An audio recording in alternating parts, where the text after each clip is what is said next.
네, 안녕하세요. 반갑습니다. 11월 23일 NBA 분석 방송 시작해 보도록 하겠습니다. 자, 일단 오늘도 저희 방송 찾아주신 모든 형님들 다들 감사드리고요. 자, 유튜브로 보시는 분들은 제가 시작하기 전에 구독, 좋아요 안 하신 분들 계시면은 구독 한 번, 좋아요 한 번씩만 눌러주시면 감사드리도록 하겠습니다. 자, 내일 NBA 총 7가지 경기 분석 멘트 준비해 왔고요. 저의 분석과 여러분들의 분석을 한번 맞춰보시면 아마 좋을 것 같습니다. 그리고 유튜브로 보시는 분들은 멤버십도 오픈이 되어 있거든요. 그래서 전체 경기에 대한 분석표라든지 아니면 주목할 만한 탑4에 대한 경기들 체크해보고 싶다라고 하시는 분들은 가입도 고민해 주시면 좋을 것 같네요. 그래서 최근의 흐름은 커뮤니티 들어가시면 나와 있거든요. 참고하셔서 많은 관심 또 참여까지 해주시면 감사드리겠습니다. 7가지 경기 빠르게 한번 분석 들어가 볼게요. 자, 가장 먼저 살펴볼 경기는 샬럿이랑 클리퍼스 경기 먼저 살펴보도록 하겠습니다. 이 매치업은 사실 이제 제가 타이틀을 어떻게 잡아줬냐면은 양팀 다 지금 연패거든요. 샬럿이 지금 4연패, 그 다음에 이제 클리퍼스가 최근에 3연패까지 연패 구간이 조금 길어지고 있습니다. 자, 홈팀 샬럿 같은 경우에는 이번 시즌 주요 공격 옵션이 뭐죠? 일단은 라멜로 볼의 이제 핸들링을 가져가면서 사실 뭐 직접 마무리도 많이 하지만 이런 스팟업 자원들을 살려주는 이런 포지션이 되게 많거든요. 뭐 크노페이라든지 밀러, 뭐 브리지스 이런 친구들을 살려주는 공격 옵션이 되게 많은데 실제로 이번 시즌 크노페이 같은 경우에는 수비에서는 조금 아쉬운 부분이 존재하지만 이 슈터로서의 밸류 자체는 굉장히 높다라고 생각이 들고 있고요. 뭐 밀러라든지 아니면 브리지스 역시도 마찬가지입니다. 특히나 이 샬롯이 홈에서 경기를 가져갔을 때는 조금 더 안정감 있는 핸들링에다가 조금 더 높은 이런 스팟업 자원들의 야투율을 보여주다 보니까 일단 화력으로 가져가는 경기에서는 강점이 있다고 보거든요. 자, 반면에 원정팀 클리퍼스 같은 경우에는 뭐 몇 번 말씀드렸지만 결국에 빅3가 지금 다 해체가 됐죠. 뭐 브래들리 빌이 시즌 아웃이 됐고요. 레너드 못 나오고 있는 상황이고 하든이 뭐 거의 소년 가장 역할을 하고 있는 상황인데 사실 하든에게 너무 많은 이런 롤이 부여가 되고 있습니다. 체력적인 이슈가 항상 따라오고 있고요. 뭐 이제 공격에서 턴오버도 많이 나오고 있고 수비에서는 사실 에너지를 많이 쓸 수가 없는 이런 좀 악순환이 반복이 되고 있는 상황이다. 그래서 클리퍼스는 내일도 주요 공격 옵션이 뭐냐면은 하든 뭐 아이솔레이션 가져간다든지 아니면 골밑까지 드라이브 들어가서 자유투 삥 뜯는다든지 아니면 뭐 존 콜린스라든지 주바치 활용해서 2대2 게임 가져간다든지 이런 공격 옵션을 사실 많이 가져갈 거거든요. 근데 사실 이번 시즌 콜린스라든지 주바치가 골밑에서의 영향 능력 자체가 조금 많이 줄어들었습니다. 영향력이 좀 줄어든 상황이고 그나마 하든의 아이솔이라든지 아니면 이제 자유투에서 얻는 득점이 많은 편인데 샬럿이 이번 시즌 수비에서 좋은 점이 뭐냐면은 생각보다 얘네들이 세로 수비가 괜찮아요. 세로 수비가 괜찮고 그 다음에 이제 위치 선전도 나쁘지가 않거든요. 그러다 보니까 상대에게 자유투를 주는 빈도수 자체가 리그에서 가장 적은 팀이 이 샬럿입니다. 그래서 생각보다 하든의 공격이라든지 2대2 게임에서의 공격 자체가 효율이 떨어질 수 있는 가능성, 게다가 클리퍼스가 원정에서 게임을 가져갔을 때는 기본적으로 야투 값이 떨어지는 팀이다 보니까 이게 단순 화력 대결로 들어갔을 때 샬롯이 클리퍼스 대비했을 때 더 나은 화력을 보여줄 가능성이 전 높다라는 생각이 들어요. 그래서 요거는 저는 샬롯이 굳이 역배를 받을 근거는 좀 부족하다라고 생각이 들고 있고 샬롯의 이점은 플랜이라든지 아니면 뭐 역배에 대한 가능성이라든지 229.5 기준 했을 때 저득점에 대한 가능성까지 언급을 드려보도록 하겠습니다. 참고해 주시면 될 것 같아요.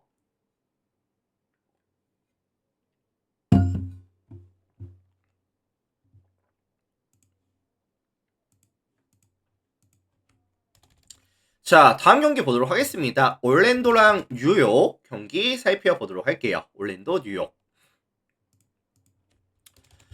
자, 두 팀이 최근에 이제 흐름이 나쁘지 않은 팀들이죠. 흐름이 나쁘지 않은 팀들인데, 특히나 이 홈팀 올랜도 같은 경우에는 최근 경기력이 진짜 좋거든요. 뭐 골스라든지 뭐 클리퍼스라든지 얘들 상대로 대승을 가져왔었고 최근 5경기 평균 득점이 118.4득점에 실점이 107.2실점씩 가져가면서 동일기간 마진이 플러스 11.2 기록하면서 리그 전체 5위까지 밸런스가 굉장히 좋거든요 최근에.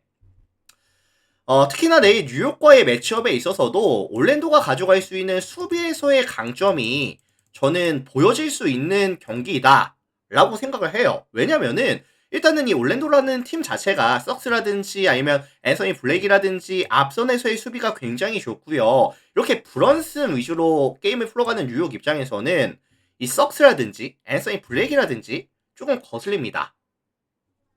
게다가 지금 브런슨이가 100%의 컨디션도 아니라고 한다면은 출전이 될지 안 될지 컨디션 자체가 100%가 아닌 상황이라고 한다면은 아마 썩스와 이제 앤서니 블랙을 만나서는 조금 핸들링에 리딩에 조금 어려움을 겪을 수도 있겠다. 조금 빠르게 체력이 빠질 수도 있는 가능성을 좀 말씀을 드리고 싶어요.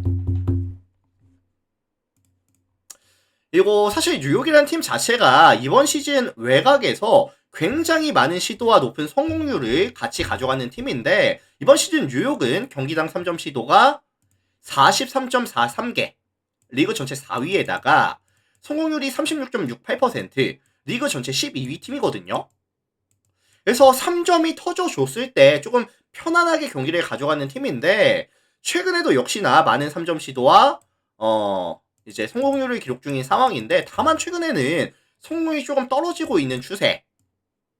게다가 이 올랜도라는 팀 자체가 3점 시도에 대한 억제라든지 3점 라인에서의 컨테스트가 굉장히 또 좋은 팀이거든요.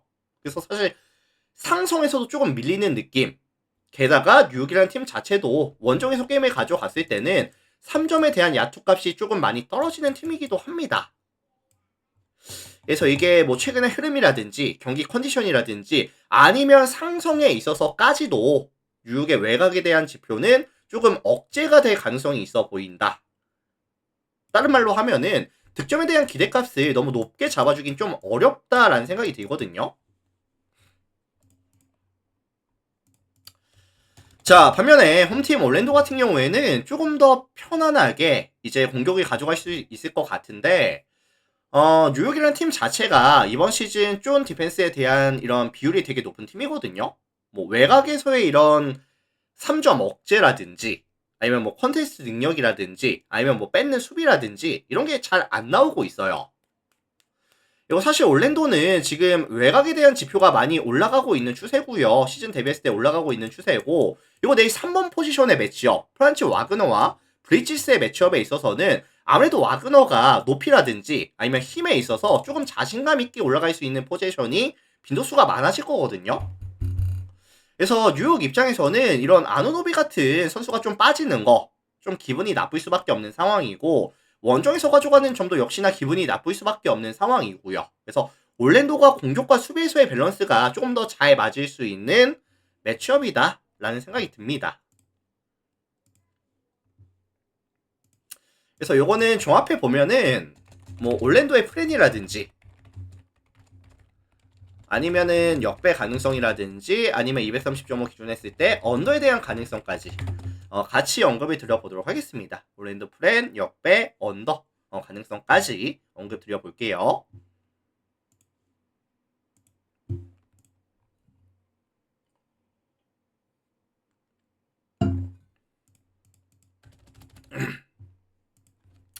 자, 다음 경기 뉴올리언즈랑 애틀란타 경기 살펴보도록 하겠습니다. 뉴올리언즈, 애틀란타.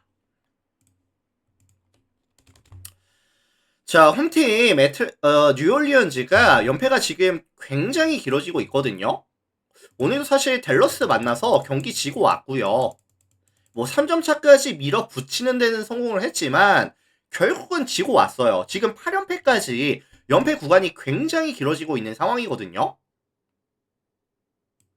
그래서 아무래도 이제 체력적인 이슈를 생각을 안 할 수가 없는 상황이고 게다가 이제 원포지션으로 게임을 지고 왔다 보니까 주전 자원들의 출전 시간에 대한 관리도 사실은 잘 안 됐습니다. 그리고 이제 윌리엄슨 같은 경우에도 복귀한 지 얼마 안 됐기 때문에 내일 경기 사실 출전 시간에 대한 관리를 들어갈 수밖에 없겠죠.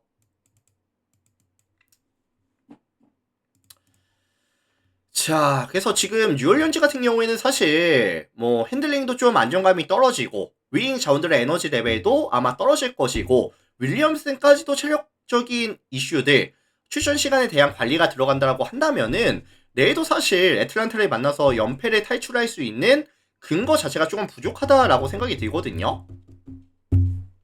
자, 반면에 원정팀 애틀란타 같은 경우에는 최근에 이제 디트로이트 만났고 샌안토니오 만나서 연패 중입니다. 연패 중인데 그래도 이제 긍정적인 요소라고 한다면은 화력에 대한 지원은 유지가 되고 있어요. 시즌 평균 대비했을 때 최근에 득점에 대한 지원이 더 잘 되고 있는 구간이고 3점 야투가 42.65%, 2점 야투가 63.51%가 유지가 되고 있거든요. 그리고 사실 뉴올리언즈도 컨택 능력이 워낙에 떨어지는 팀이다 보니까 애틀란타의 화력을 막을 수 있는 근거 자체가 조금 부족하다고 느껴집니다. 결국 더 높은 에너지 레벨과 그 다음에 이제 화력을 유지할 수 있는 애틀란타가 좀 유리한 경기라고 보여질 수 있을 것 같고요. 8연패 중인 백투백 뉴올리언즈를 사실 신뢰하기는 조금 어려울 것 같다 라는 말씀까지 곁들여서 드려보도록 하겠습니다. 자, 그래서 요거는 애틀란타 승이라든지 아니면 6.5 마헨에 대한 가능성까지 언급을 드려보도록 할게요. 참고들 해주시면 될 것 같습니다.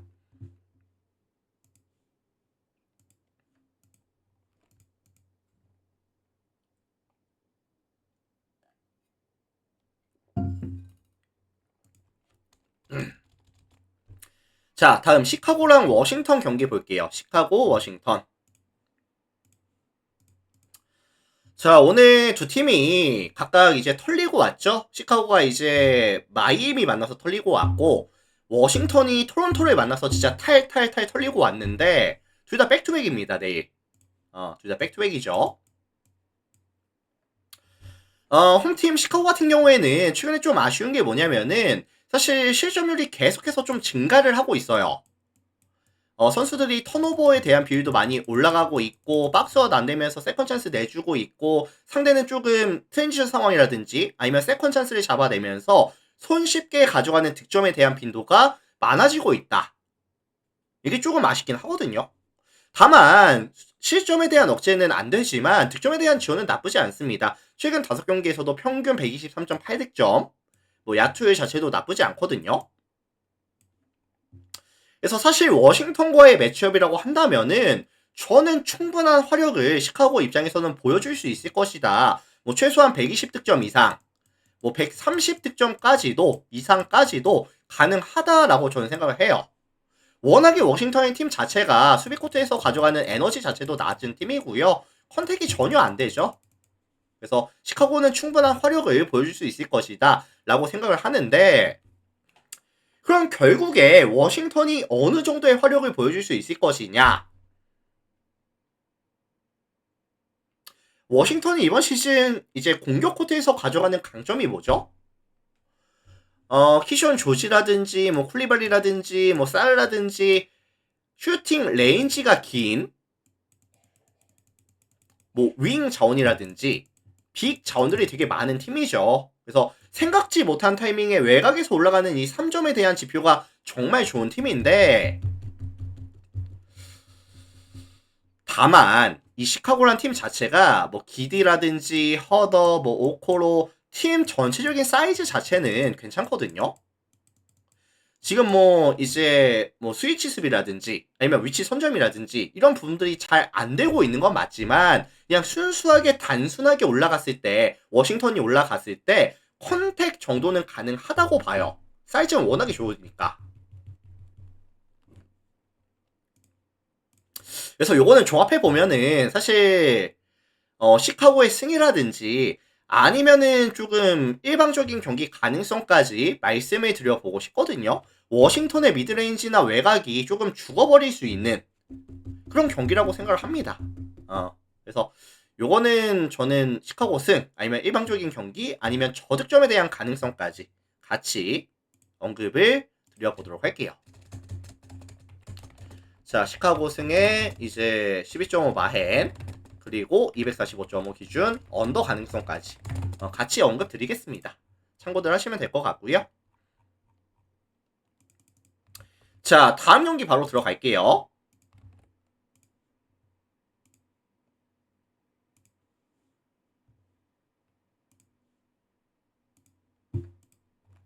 밀워키랑 디트로이트 경기 살펴보도록 하겠습니다. 밀워키, 디트로이트.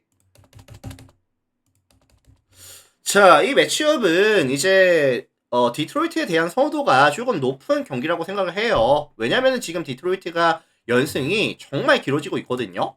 11연승까지 장줄이 길어지고 있는 상황이고, 사실 지금 밀워키 같은 경우에는 가장 아쉬운 점이 뭐냐면은 이 쿤보의 결장. 사실 이런 디트로이트 같은 팀을 만났을 때는 쿤보가 무조건 나와줘야 되거든요. 나와줘야 되는 상황인데 쿤보가 없다 보니까 밀워키가 아쉬운 점이 뭐냐? 공격이 조금 단순해집니다. 공격이 좀 단순해지는데, 사실 최근에 밀워키의 경기를 보시면 아시겠지만 뭐 롤린스라든지 AJ 그린이라든지 아니면 뭐 게리 트렌트라든지 뭐 포티스 뭐 심지어 마이스 터너까지도 이 3점 라인에서 가져가는 공격이 되게 많거든요. 아니면 뭐 미드레인지라든지. 그래서 페인트 존을 잘 안 들어가요, 최근에. 페인트 존에서 가져가는 득점이 계속해서 지금 줄어들고 있습니다. 그러다 보니까 단순하게 외곽에서 가져가는 슈팅에 대해서 성공률이 잘 나오고 있는 건 사실이기는 하지만, 이 미드레인지에서 가져가는, 골 밑에서 가져가는 빈도가 줄어들고 있고 성공률이 떨어지고 있고요. 자유투에 대한 개수 자체도 계속해서 지금 떨어지고 있거든요. 그래서 사실 포스트에서 가져가는 공격이 워낙에 좁다 보니까 뭐 세컨 찬스를 잡는 기회 자체도 계속해서 줄어들고 있는 상황이고, 아마 외곽에서의 슈팅이 효율이 안 나오는 경기라고 한다면은 조금 처참하게 디트로이트를 만나서 약간 털릴 수도 있겠다 라는 생각이 좀 많이 들거든요. 반대로 지금 디트로이트 같은 경우에는 뭐 이제 커닝햄이라든지 컨디션 너무 좋고요. 뭐 두렌, 해리스, 리드, 뭐 스튜어트까지 가져가는 2대1 게임에서의 효율도 너무나도 잘 나오고 있는 상황이고, 지금 뭐 터너 혼자서 맡기에는 디트로이트는 조금 난이도가 높습니다. 수비의 내기가 난이도가 높은 상황이고, 약간 일방적으로 경기를 가져갈 수 있는 가능성을 좀 보고 싶기는 해요. 콤보가 없기 때문에.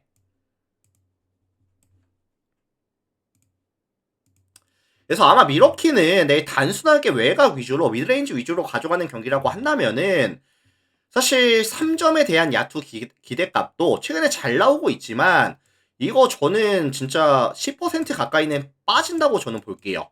진짜로. 가능성이 충분히 있다고 봅니다. 자, 그래서 요거는 제가 봤을 때는 디트 승이라든지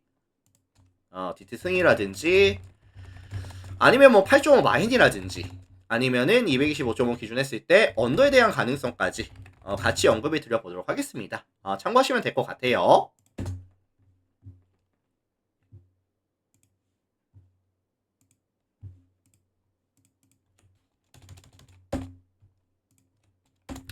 자, 다음 경기 댈러스랑 멤피스 경기 살펴보도록 하겠습니다. 댈러스, 멤피스.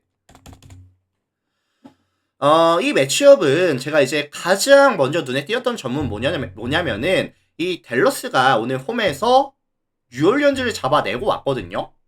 연패가 끊었죠. 연패를 끊고 왔죠. 다만 그 과정에서 오늘 턴오버가 몇 개가 나왔냐면은 20개가 나왔습니다.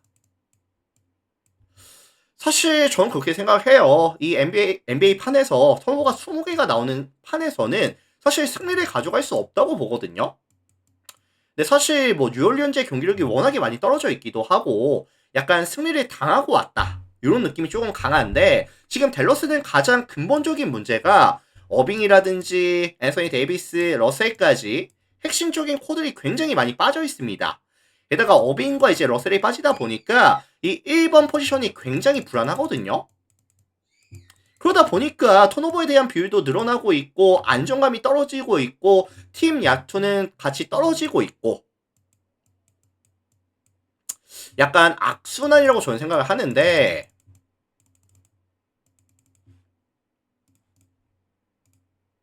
자, 원정팀 멤피스 같은 경우에도 사실 핵심 코들이 많이 빠져 있기는 해요. 뭐 클락, 제롬, 모란트, 피펜, 뭐 스몰, 자렌 잭슨도 내일 안 나온다고 보여지고 있는 상황인데, 이 생각보다 윌리엄스가 보여주는 핸들링이 괜찮아요.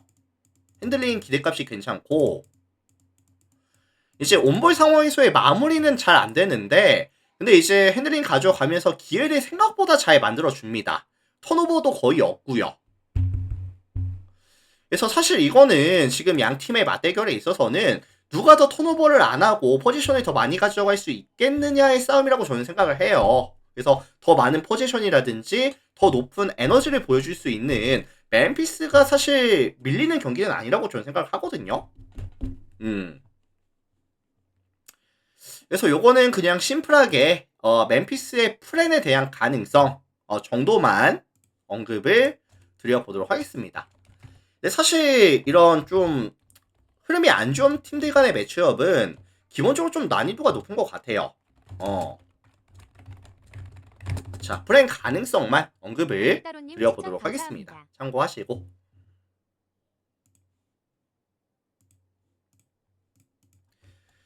자, 다음 경기 덴버랑 세크라멘토 마지막 경기 살펴보도록 하겠습니다. 7번째 경기죠. 마지막 경기 살펴볼게요. 자, 이 매치업은 제가 분석을 하면서 가장 먼저 들었던 생각은 뭐였냐면은 사실 체급 차이가 많이 나요. 체급 차이라고 제가 타이틀을 달아줬는데 지금 12승 3패 팀과 3승 13패 팀의 맞대결이거든요. 덴버 같은 경우에는 오늘 이제 휴턴과의 맞대결이 있었죠. 휴턴과 맞대결이 있었고 초접전으로 가져가면서 겨우겨우 경기를 잡고 왔었기 때문에 요키치라든지 뭐 머레이 주전 자원들에 대한 출전 시간에 대한 관리가 안 됐습니다. 사실 출전 시간 관리는 안 됐어요. 그래서 내일 뭐 주전 자원들 대부분 한 30분 정도로 끊어주지 않을까, 30분 안쪽으로 끊어주지 않을까라는 생각이 들기는 합니다. 다만 이번 시즌 덴버가 좋아진 게 뭐냐면은 이 벤치 구간이 많이 강해졌거든요. 그래서 이 스타팅 구간에서 플러스를 남겨준다라고 한다면은 벤치 구간에서 까먹는 비율이 거의 없어요. 오히려 플러스가 되는 구간이 더 많거든요. 반면에 원정팀 세크라멘토 같은 경우에는 지금 사보니스가 빠지죠. 일단은 지금 공격의 핵심 사보니스가 빠지는 상황이고 최근 이 세크라멘토가 5경기를 보시면은 평균 득점이 103득점, 실점이 126실점을 가져갑니다. 마진으로 따졌을 때 마이너스 23이거든요. 최근 5경기. 경기를 계속해서 지는 것도 문제지만 접전으로 끌고 갈 수 있는 힘이 전혀 없다. 최근의 경기에서. 그래서 요거는 사실 사보니스가 돌아오고 나서 이제 외곽에서부터 이제 핸드오프 가져가면서 이제 골밑으로 들어갔을 때, 드라이브 들어갔을 때, 이지선 다 걸었을 때 얘는 좀 강점이 있는 팀이다 보니까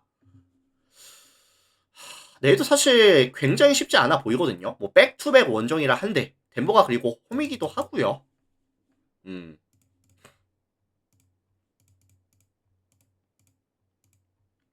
그래서 이거 종합해 보면은 저는 세크라멘토에 대한 득점 기대값을 여전히 낮게 잡을게요.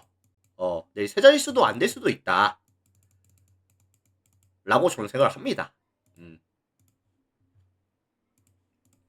그래서 요거는 종합해 보면은 덴버 승에다가 12.5 마헨 그리고 237.5 언더에 대한 가능성까지 같이 언급을 드려보도록 하겠습니다.